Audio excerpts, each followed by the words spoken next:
प्रेम नहीं तो कुछ नहीं। जाघर प्रेम न संचरे ताघर जान मशान। जिस घर में प्रेम नहीं वो घर शमशान की तरह हुआ करता है। आपको मालूम है कि कब्रिस्तान में, शमशान में जाके देखना, लाशें पड़ी रहती हैं और एक कब्र से दूसरे कब्र की दूरी ज्यादा नहीं होती, 1 फीट 1.5 फीट। लाशें जिंदगी भर लेटी रहती हैं लेकिन एक दूसरे से प्रेम नहीं किया करती हैं, एक दूसरे से बात नहीं करती हैं, एक दूसरे से स्नेह भाव नहीं होता है। मैं आपसे कह रहा हूं कि जिन घरों में आपस में बोलचाल ना हो वो घर घर नहीं, किसी शमशान से कम नहीं हुआ करते हैं। घरों में प्रेम होना चाहिए। प्रेम बिना जग सूना। मानिए, प्रेम तो ऐसा शब्द है, यदि ये प्रेम का शब्द जुबान पर आ जाए तो जुबान मीठी हो जाती है। प्रेम के शब्द यदि कानों में पड़ जाए तो कानों में अमृत घुल जाया करता है। और प्रेम के शब्द यदि दिल में आ जाए तो देह देवालय बनने को तैयार हो जाए। प्रेम ही सब कुछ है। पत्थर में क्या रखा है? पत्थर की मूर्तियों में क्या रखा है? प्रेम है तो पत्थर भगवान है, और प्रेम ना हो तो भगवान भी हमारे लिए कोई काम का नहीं होता। प्रेम होना चाहिए जीवन में। ये मत बोलो कि सामने वाला मेरा सम्मान नहीं करता। सम्मान दोगे तो सम्मान अपने आप वापिस लौट करके मिलेगा।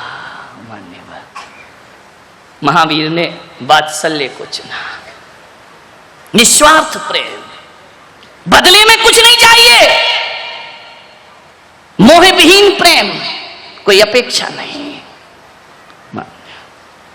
लेकिन आज मैं देखता हूं तुम्हारे घरों में जितना प्रेम तुम जानवरों से करते हो ना, उतना इंसान से नहीं करते। मैं दिल्ली से बिहार कर रहा था, सुबह सुबह मैंने क्या देखा, सुबह सुबह मॉर्निंग वॉक पे लोग निकले हुए थे। एक महिला बड़ी पढ़ी लिखी आधुनिक कुत्ते के बच्चे को गोद में लेके घूम रही है, सुबह सुबह मॉर्निंग वॉक। मैंने महाराज से पूछा कि महाराज ये क्या हो गया इस महिला को? मैंने कहा ये कुत्ते के बच्चे को लेके घूम रही है। मैंने कहा बताओ क्या बात है? यहां तक तो ठीक था, आगे और दुर्घटना घटी कि कुत्ते के बच्चे को तो महिला लेके घूम रही है, उसके बच्चे को नौकर लेके चल रहा है। मैंने अब तो मुझसे सब्र नहीं हुआ, मैंने कहा महाराज ये नजारा क्या है? बोले बताओ महाराज, आप बताओ ये क्या है? मैंने कहा कुत्ते के बच्चे को लेके घूमे वहां तक तो सही है, लेकिन खुद के बच्चे के लिए नौकर रखा है। ये जिंदगी है हमारी, ये स्टेटस है हमारा। एक तो आजकल एक फैशन और चल गया है, एक महिला आई बच्चे को लेके गोद में नहीं डोलची में, जैसे सब्जी लेने जा रही हो। मैंने कहा ये क्या है? बोले बच्चा है। तो मैंने कहा तेरा ही है किसी और का है? बोले मेरा ही है। तो बोले बैग में क्यों रखा है? आजकल महिला बच्चे को छाती से लगाना नहीं चाहती है, उसका स्टेटस गिर जाएगा। और फिर उन बच्चों से सोचती हो कि बुढ़ापे में हमारा साथ देगा। अरे आज डोलचियों में लेकर के बच्चों को घूमोगी, कल वृद्धाश्रम में बच्चा छोड़ने की ताकत पैदा करेगा अपने अंदर। सीने से लगाइए, दूध पिलाने को आया रखी है। कैसी माँ हो अपने बच्चे को दूध नहीं पिला सकती हो? ध्यान रखिए। उसके बाद फिर सोचते हो कि बुढ़ापे में ये सहारा बनेगा। आज बच्चे मां की ममता को तरस रहे हैं मेरे भाई। छोटे छोटे, हम लोग छोटे छोटे थे, 5-6 साल तो स्कूल ही नहीं जाते थे भाई, ऐसे ही नंगे घूमते रहते थे घर में। आजकल तो 2 साल हुआ नहीं कि स्कूल की तैयारी है। और मम्मी इसलिए नहीं भेज रही कि इसका ज्ञान बढ़े। जा बेटा तू 2 घंटे स्कूल में रहना, तब तक मैं खाना बना लूंगी। विचार तो करो आप। अब दादा दादी तो है नहीं, चाचा चाची तो है नहीं, क्या करे? बच्चे को प्ले स्कूल में डाल दिया गया है। ध्यान रखिए मान्यवर, सोचिए आप, इतना बोझ, केवल पढ़ाई ही उनका जीवन रह गया और कोई जिंदगी बची ही नहीं है। मान्यवर मैंने देखा कि ये कुत्ते के बच्चे को लेके घूम रही है, खुद के बच्चे के लिए नौकरानी रखी है। महाराज ने पूछा बताओ महाराज इस कलयुग में इसका अर्थ क्या है? अब मेरे अर्थ तो बड़े उल्टे सीधे होते हैं। मैंने कहा महाराज मुझे तो ये लगता है या तो ये पिछले जन्म में इसकी मां थी, बड़ी मुश्किल से मिला इस जन्म में बिछड़ा हुआ, या फिर ये अगले जन्म में इसकी मां होने की तैयारी कर रही है, ध्यान रखिए। मान्यवर सोच, मेरा कहना ये नहीं है कि कुत्ते के बच्चे को मत प्यार करो, बहुत करो भाई, हमारा धर्म तो कहता है सबसे प्यार करो, लेकिन मेरा निवेदन जो आत्मीयता से आपसे है कि कुत्ते के बच्चे से नफरत करो, मैं ये नहीं कह रहा हूं, लेकिन इंसान के बच्चे को डंडे मत मारो मेरे भाई, उसको भी सीने से लगाने का प्रयास करिए, उसे भी प्रेम देने का प्रयास करिए। कुत्ते के लिए महंगे महंगे बिस्किट हैं आपके यहां, महंगी महंगी साबुन से कुत्ता का बच्चा नहा रहा है, डाइनिंग टेबल पर बैठकर खाना खा रहा है, वो 50 लाख की बंसटी में जीभ निकाल के खिड़की से देख रहा है। ध्यान रखना, आदमी के बच्चे के लिए पानी नहीं है तुम्हारे यहां, आदमी का बच्चा रो रहा है, देवरानी का बच्चा रो रहा है, एक गिलास दूध नहीं है आपके यहां। कुत्ते के लिए सब कुछ है। मान्यवर, विचार करना है आपको, निवेदन है मेरा, ऐसा स्टैंडर्ड मत बनाओ अपना कि इंसानियत की हत्या अपने हाथों से हो जाए। मान्यवर, प्रेम करो। आज अदालतों में भाई भाई के केस पड़े हुए हैं, आज अदालतों में परिवार के केस पड़े हुए हैं, एक भाई दूसरे भाई से नहीं बोलता, दूसरा भाई बड़े भाई से नहीं बोलता है। क्या मामला है ये भाई, कैसे इंसान है हम? एक दूसरे को अदालत में घसीट रहे हैं चंद मिट्टी के ठीकरों के लिए। मान्यवर, मेरा आपसे निवेदन है, छोटी सी जिंदगी है, तकरार किस लिए? छोटी सी जिंदगी है, तकरार किस लिए? रहते हो दिलों में फिर दीवार किस लिए खड़ी? छोटी छोटी दीवारें खड़ी कर लेते हैं। मेरा चातुर्मास था एक जगह आगरा में, बहुत 2000 में। मैंने वहां क्या देखा? संवत्सरी का पर्व आया, सभी गले मिल रहे हैं क्षमावाणी पर, एक दूसरे से मिच्छामि दुक्कडम बोल रहे हैं। हजारों लोग उस सभा में मौजूद थे। मैंने कहा कि जिसकी जिससे अनबोला हो, जिससे जिसकी बोलचाल ना हो, आज गले मिलो और क्षमा मांगो, मिच्छामि दुक्कडम बोलो। बाहरी तुम्हारी क्षमावाणी, आदमी गले भी मिलता है तो पहचान पहचान के मिलता है, जिससे लड़ाई है उसकी तरफ तो देखता भी नहीं है, कट के निकल जाता है। जिससे बोलचाल हो गई है, अनबोले हैं, उसकी तरफ तो हमारी दृष्टि भी नहीं जाती है। क्षमा किससे मांगेंगे? जो बिल्कुल हार्टली फ्रेंड 24 घंटे मिल रहे हैं, बैठे उत्तम क्षमा मिच्छामि दुक्कडम में। क्या नौटंकी मचा रखी है भाई। क्षमावाणी का अर्थ है जिससे बरसों से नहीं बोलते, जाओ उसके गले मिलो और अपने अपराधों की क्षमा मांगिए, वो क्षमावाणी हुआ। अभी यहां भी होगी पूना में, देखता हूं क्या होता है। मान्यवर, सब गले मिल गए, 2 लोग आपस में गले नहीं मिले। मेरी नजर पड़ गई, मैंने आयोजकों से पूछा कि ये 2 गले क्यों नहीं मिल रहे हैं? बोले वो नहीं मिलेंगे महाराज। मैंने कहा वो क्यों नहीं मिलेंगे? मैंने कहा पूरी समाज से गले मिल गए, आयोजक कमेटी से गले मिल गई, मुझसे आके क्षमा मांग ली। बोले वो दुनिया से क्षमा मांग लेंगे, आपस में नहीं मिलेंगे। मैंने कहा क्यों? बोले वो एक ही मां से पैदा हुए 2 लड़के। मेरा माथा ठनका। मैंने कहा ये क्या भाल है? अरे 10 दिन पर्युषण पर्व किए हैं, 10 दिन के उपवास किए हैं, सारी समाज को जीवनवारी करा दी, उसको नहीं बुलाया। दोनों मेरे भक्त। बड़ा भाई मेरे पास आया, मैंने कहा इधर आओ, कल क्षमावाणी का प्रोग्राम था, तुमने सबसे क्षमा मांगी, एक व्यक्ति से क्षमा नहीं मांगी। वो समझ गया। बोले महाराज आपको तो पता होगा, हम दोनों भाई हैं, 7 साल से नहीं बोलते हैं, हमारे घरों में शादी में आना जाना भी बंद है, हम लोग जय जिनेंद्र भी नहीं करते हैं, और कोशिश ये रहती है कि जहां छोटा भाई का मकान है वहां से मुझे गुजरना भी ना पड़े। मैंने कहा जैन होके इतनी दुश्मनी रखते हो? बोले महाराज अब है तो है, हम कुछ नहीं कर सकते। मैंने कहा मेरा एक कहना मानोगे? बोले महाराज सब कुछ मानेंगे, ये मत बोलना कि मैं उससे क्षमा मांगू जाके। कहना सब मानूंगा। मैंने कहा तू मेरा भक्त है? बोले पूरा कट्टर भक्त हूं, लेकिन ये मत कहना कि मैं उससे जाके क्षमा मांगू। 7 साल हो गए महाराज। बाहरे नादानो, इस लड़ाई को अपना गर्व समझते हो, गौरव समझते हो। मैंने कहा मैं तुझसे क्षमा मांगने का बिल्कुल नहीं कहूंगा। बोले फिर तो तुम जो कहोगे वो मैं करूंगा, क्षमा नहीं मांगूंगा। मैंने कहा गजब। मैंने कहा एक काम कर, अभी पर्युषण पर्व समाप्त हुए हैं, तू उसके घर जाना। बोले महाराज देखो फिर वही बात, घर जाना ये मत कराइए प्लीज, जो कुछ कहना वो कर दीजिए। मैंने कहा नहीं, तू क्षमा मत मांगना, उसके घर जाना, जाकर के इतना बोलना कि मेरे भाई पूरी समाज का जीवन हो गया, तू भी मेरे घर भोजन करने को आ। बोले महाराज थोड़ी बहुत मेरी इज्जत बची है, बोर तुम मिट्टी में मिलवा दोगे। मैंने कहा क्यों? बोले मैं जाऊंगा तो आने वाला नहीं, वो नहीं आएगा।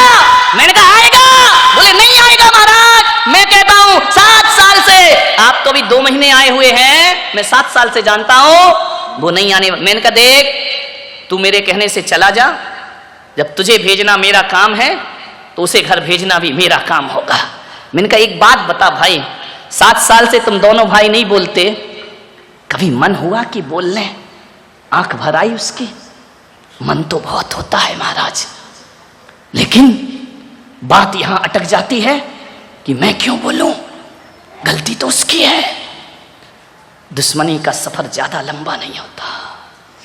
कई बार मन होता है कि जाके अपने भाई से मिल लूं, परोपकार करता हूं, लाखों का दान करता हूं, लेकिन बात अटक जाती है कि गलती उसकी है, गलती मेरी। और वो छोटा भी यही सोचता है कि बोलने का मन तो मेरा भी है, लेकिन मैं कैसे बोलूं। मैंने कहा एक काम कर, तू चला जा, माफी मत मांगना, सॉरी मत बोलना, बिल्कुल मत बोलना, तुझे कसम है।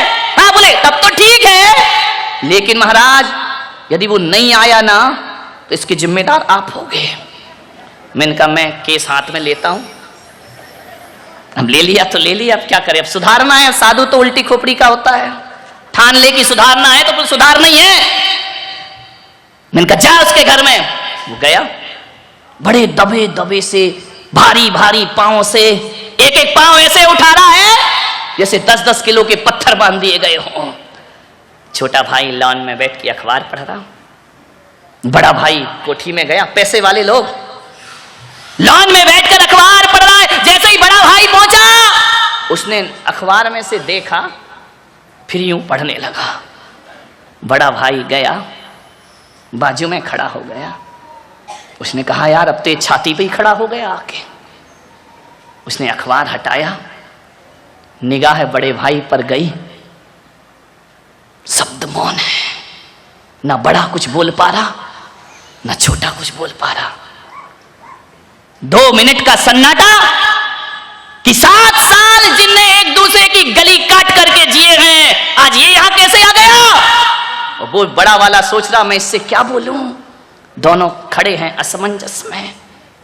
छोटा कुर्सी से उठा, बड़े ने कहा देख महाराज ने भेजा है, रस्सी जल जाएगी, अकड़ नहीं जाएगी, ध्यान रख। मैं नहीं आया हूं, महाराज ने भेजा है। छोटे ने कहा क्यों भेजा है? बोले बताऊं, ये महाराज का आदेश है। बोले क्या आदेश है? कल तेरे पूरे परिवार का भोजन मेरे घर में होगा। इतना सुना छोटा भाई कुर्सी से उठा और भाई के चरणों में गिर गया। बोले मैं जरूर आऊंगा भैया तेरे घर भोजन करने, तुमने मुझे बुलाया है। गिर गया, भाई ने उठाया, गले से लगाया। 7 साल की दुश्मनी, दोनों गले से लगकर इतने रोए, इतने रोए, इतने रोए, छल चला गई आंखें कि लड़ते तो हम बचपन में भी थे, ये कैसी लड़ाई है। 7 साल से हमारी बोलचाल बंद है। गले लग गए दोनों, इतने रोए कि एक दूसरे के कंधे आंसुओं से गीले हो गए। बोल छोटे तू आएगा या नहीं आएगा? बड़े भैया 7 साल पहले आ जाते तो ये 7 साल की दुश्मनी नहीं होती। मैं तुम्हारे घर जरूर आऊंगा, पूरे परिवार को लेकर आऊंगा। छोटे मुझे माफ कर दे मेरे भाई। छोटे ने कहा भैया माफी मांगकर मुझे शर्मिंदा मत करो। चरणों में गिर गया, लिपट करके रोते रहे, जी भर के रो लिए, आंसुओं में सारी दुश्मनी बह गई। कल आओगे ना भैया? जरूर आऊंगा।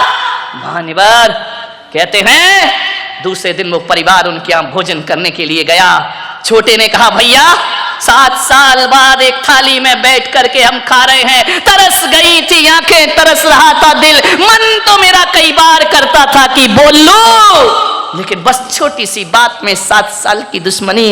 बड़े ने कहा छोटे तू सब भूल जा, दिमाग से निकाल दे ये सब बातें। महाराज ने हमारे भीतर सोया हुआ प्रेम फिर से जागृत कर दिया है, अब हम हकीकत में इंसान हो गए हैं। छोटे ने कहा भैया भाभी क्या कल आप मेरे घर भोजन को आओगे?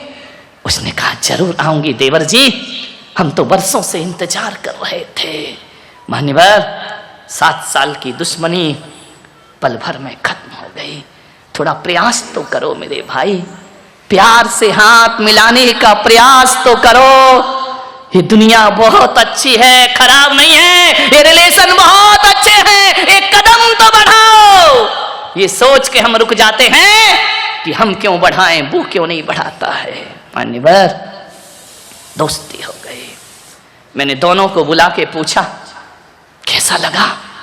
बोले महाराज 7 साल तो क्या, हम लोगों की उम्र 30 साल 35 साल हो रही है। आज हमको लगा अपने जीवन में कि जैसी क्षमावाणी 35 साल में नहीं आई, वैसी क्षमावाणी इस चातुर्मास में हमारे जीवन में आई है। आज हमारा जीवन धन्य हो गया, हमारा जीवन इतना खुशी, इतना आनंद। भग महाराज पैसा था, रुपया था, इज्जत था, सब कुछ था, प्रेम को तरस रहे थे दो भाई। मान्यवर दिल को थोड़ा बड़ा करो, बहुत बड़ा दिल कर लो, दायरे दिल मत बनाओ कि हम दो हमारे दो। दिल दायरे दिल नहीं, दरिया दिल होना चाहिए, या हम भी समा जाएं और सारा जगत समा जाना चाहिए। मान्यवर किस काम की पूजा पाठ, किस काम की भगवान की अर्चना, किस काम का वह अभिषेक, किस काम का विधान, यदि भाई भाई से नहीं बोलता है मान्यवर व्यर्थ होती है जिंदगी। आपसे निवेदन है, आपके घर में 4 लोग हों, जहां 4 लोग रहेंगे वहां खटपट तो होगी। मैं कितना भी गला फाड़ूं तुम्हें तो वही कहना खटपट तो होगी। अरे बोलो आज प्रवचन सुन लिया, आज के बाद हमारे घर में कोई खटपट नहीं होगी, हमारे बर्तन आपस में टकराएंगे नहीं। ध्यान रखिए, हो जाते हैं, घर में रहते हो, समाज में रहते हो, परिवार में रहते हो, कहा सुनी हो जाती है भाई। ये जितने भी झगड़े हैं ये बोलने के झगड़े हैं बस, और किसी चीज के झगड़े नहीं हैं। ध्यान रखना, बोलने की तो दूरियां हैं। एक बात याद रखना, घर में भाई भाई यदि आपस में नहीं बोलते ना, तो मेरा एक सूत्र अपनाना, सप्ताह में एक बार, सप्ताह में एक बार ना सही 15 दिन में एक बार, 15 दिन में एक बार ना सही महीने में एक बार सभी सामूहिक भोजन किया करो। ध्यान रखिए, डाइनिंग टेबल पर एक साथ बैठो, सामूहिक भोजन कर लिया करो। मान्यवर मैं आपसे निवेदन करता हूं, ये भोजन ही है जो लोगों को दिलों से दिलों को जोड़ता है। यदि घर में प्रेम रखना है तो सामूहिक भोजन करो, और समाज में प्रेम रखना है तो सामूहिक भजन किया करो। मंदिरों में बैठ करके समाज में प्रेम प्रवाहित हो जाएगा। आज चतुर्मास के माध्यम से इतने लोग यहाँ पर बैठे हैं, अरे ऐसे ऐसे लोग होंगे जिन्होंने पूना में कितनी जिंदगी गुजार दी, लेकिन ये भी नहीं पता कि ये भी जैन था और मैं भी जैन थे। लेकिन इस चातुर्मास में वो होगा, सब अपरिचित दोस्त बनने का प्रयास करेंगे, भाईचारा प्रकट हो जाएगा, प्रेम प्रवाहित। सामूहिक भजन से समाज में प्रेम रहता है, और सामूहिक भोजन से घर में प्रेम रहता है। मेरे महिलाओं से निवेदन है, ऐसा जीवन मत बनाओ कि देवर दूध मांगे तो मलाई गायब, पति दूध मांगे इतनी मोटी मलाई, देवर कहता भाभी दूध में मलाई नहीं, क्या करें, ये दूध वालों का सत्यानाश हो, पानी मिला के देते हैं। बताओ बेचारा देवर भाभी में मर रहा, वो दूध वाला, वो तो प्योर देके गया है। ऐसा मत करो कि पति आए तो सब्जी में मसाला ही मसाला, देवर आए तो मसाला का मुंह काला। ध्यान नहीं, प्रेम से कहा जाता है ना, माँ के हाथ का भोजन बहुत स्वादिष्ट हुआ करता है। कभी संतों के आहार होते हैं ना, आहार के बाद उनका भोजन करना। मान्यवर बड़ी बड़ी दावतों का भोजन का वो स्वाद नहीं होता जो संत के आहार के बाद का उबले हुए भोजन में वो स्वाद हुआ करता है। ना मिर्च होता, ना मसाला होता, फिर भी स्वादिष्ट होता है वो भोजन। क्यों होता है स्वादिष्ट? क्योंकि जब वो संत का भोजन बनता है ना, तो ये महिलाएं भोजन में मिर्च मसाला नहीं, भीतर का प्रेम उड़ेल दिया करती हैं। और एक बात याद रखना, स्वाद मिर्च मसालों में नहीं होता, स्वाद भीतर के प्रेम में हुआ करता है। महिलाओं से निवेदन है, आज घर जाना, आपके रसोई घर में देखना, ये पारिवारिक प्रवचन है आज मेरा, घरों में जाके रसोई घर में देखना, बहुत से डिब्बे रखे होंगे, उसमें स्लिप लगी होगी, नमक, जीरा, धनिया, मिर्ची लगी होगी ना, लगी रहती है। एक डिब्बा और ले जाना आज ज्ञान गंगा के बाद अपने घर में, खाली रखना, कुछ मत भरना उसमें, गरम मसाला, मिर्च, नमक कुछ नहीं भरना, उसमें एक लिस्ट चिपका देना, उसमें लिखा हो प्रेम। ध्यान रखना। नारायण कृष्ण हस्तिनापुर पहुंचे, पीतांबर वस्त्र धारण किए, मोर मुकुट लगाए, मुरली हाथ में लिए, सुदर्शन चक्र रथ पे सवार नारायण हस्तिनापुर पहुंच रहे हैं। हस्तिनापुर की गलियों में, हस्तिनापुर की बीथियों में बहुत स्वागत हुआ नारायण कृष्ण का। पुष्प वृष्टि हो रही है, गुलाब जल से रास्तों को शुद्ध किया गया है, नारायण पधार रहे हैं। रथ में बैठे नारायण चले, क्या देखते, हजारों लोग हाथ जोड़ के खड़े हैं, नारायण हस्तिनापुर में आपका स्वागत है। नारायण कृष्ण दुर्योधन के पास जा रहे थे संधि का प्रस्ताव लेकर कि भाई भाई आपस में मत लड़ो, दौलत के लिए झगड़ा क्यों करते हो। संधि का प्रस्ताव लेके नारायण कृष्ण हस्तिनापुर चले।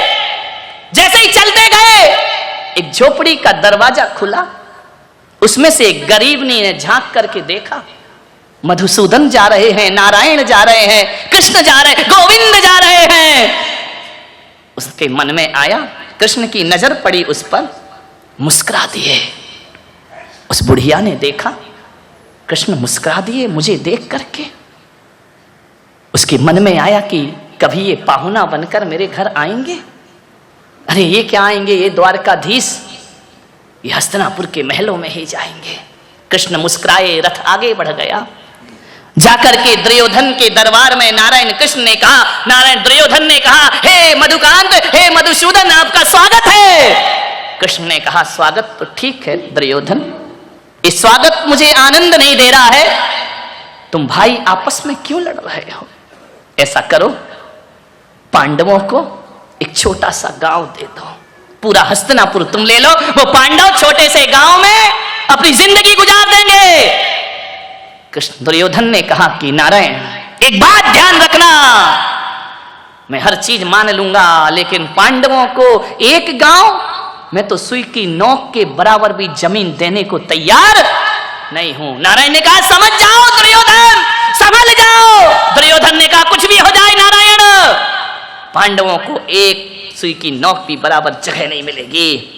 तो कृष्ण ने कहा, फिर दुर्योधन अब हमारी मुलाकात कुरुक्षेत्र में होगी।